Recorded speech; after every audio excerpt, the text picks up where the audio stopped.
जय भोले की हर हर महादेव बम बम भोले। आज मैं आपको कार्तिक माह 13वां अध्याय सुना रही हूँ। सुनिए।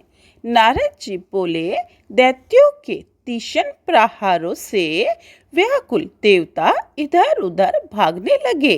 तब इंद्र आदि को इस प्रकार भयभीत देखकर गरुड़ पर चढ़े भगवान युद्ध में आगे बढ़े।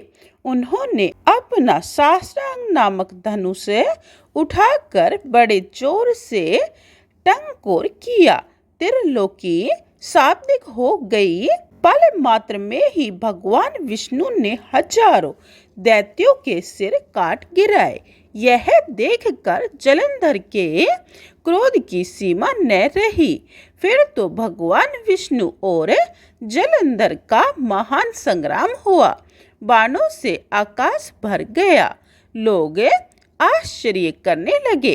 भगवान विष्णु ने अपने बाणों के वेग से उस दैत्य की ध्वजा, छत्र और धनुष बाण काट डाले तथा एक बाण से उसकी छाती में प्रहार किया। इससे व्यथित हो उसने अपनी प्रचंड गदा उठा गरुड़ के मस्तक पर दे मारी।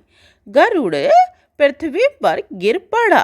साथ ही क्रोध से उस दैत्य ने होठ काटे और भगवान विष्णु की छाती में भी एक तीक्ष्ण बाण मारा। इसके उत्तर में भगवान ने उसकी गदा काट दी और अपने शार्ंग धनुष पर बाण चढ़ा कर उसको बींधना आरंभ किया।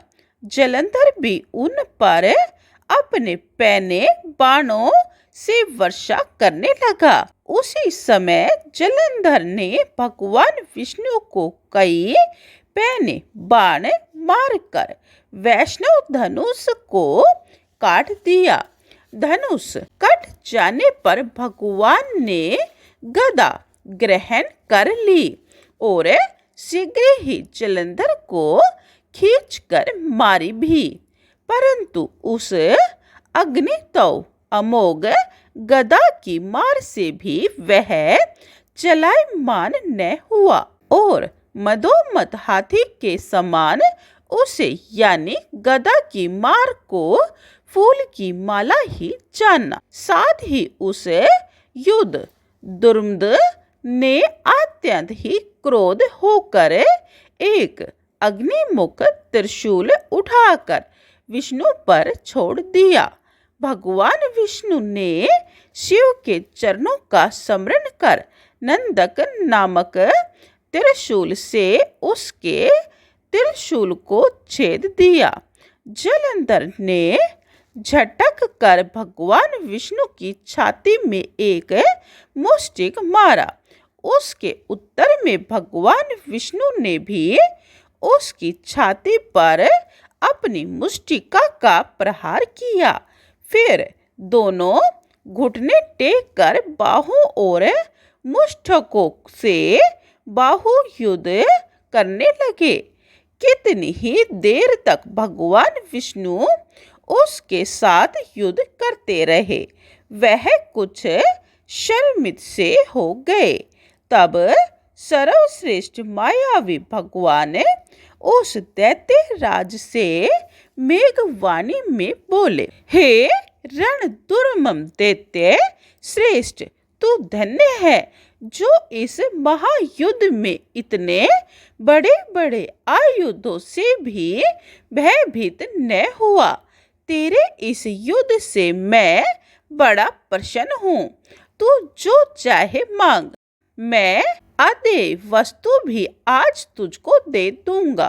मायावी भगवान विष्णु की ऐसी वाणी सुनकर जलंधर ने कहा, हे भावुक, यदि आप मुझ पर प्रसन्न है तो यह वर दीजिए कि आप मेरी बहन के साथ तथा अपने सारे कुटुंबियों सहित मेरे घर पर निवास करेंगे। नारद जी कहते हैं, उसके ऐसे वचन सुनकर भगवान विष्णु को खेद तो हुआ, किंतु उसी क्षण उन देवेश ने तथास्तु कह दिया। अब भगवान विष्णु सब देवताओं के साथ जलंधरपुर में जाकर निवास करने लगे। जलंधर अपनी बहन लक्ष्मी और देवताओं सहित भगवान विष्णु को वहां पाकर बड़ा प्रसन्न हुआ। फिर तो देवताओं के पास जो रत्न आदि थे उनके स्थानों पर दैत्यों को स्थापित कर जलंधर पृथ्वी पर आया। निशुंभ को पाताल में स्थापित कर दिया और देव, दानव, यज्ञ, गंधर्व, सर्प, राक्षस, मनुष्य आदि सबको अपना वशवर्ती बनाकर त्रिभुवन पर शासन करने लगा। उसने धर्मानुसार सुपुत्रों के समान प्रजा का पालन किया। उसके धर्म राज्य में सभी सुखी थे। बोलिए विष्णु भगवान की जय। यह कथा जो भी कार्तिक मास में सुनेगा और पढ़ेगा उसे अनंत फल की प्राप्ति होगी। बोलिए जय भोले की हर हर महादेव, बम बम भोले। अगर आपको ऐसी वीडियो सुननी है तो यह चैनल सब्सक्राइब कर ले।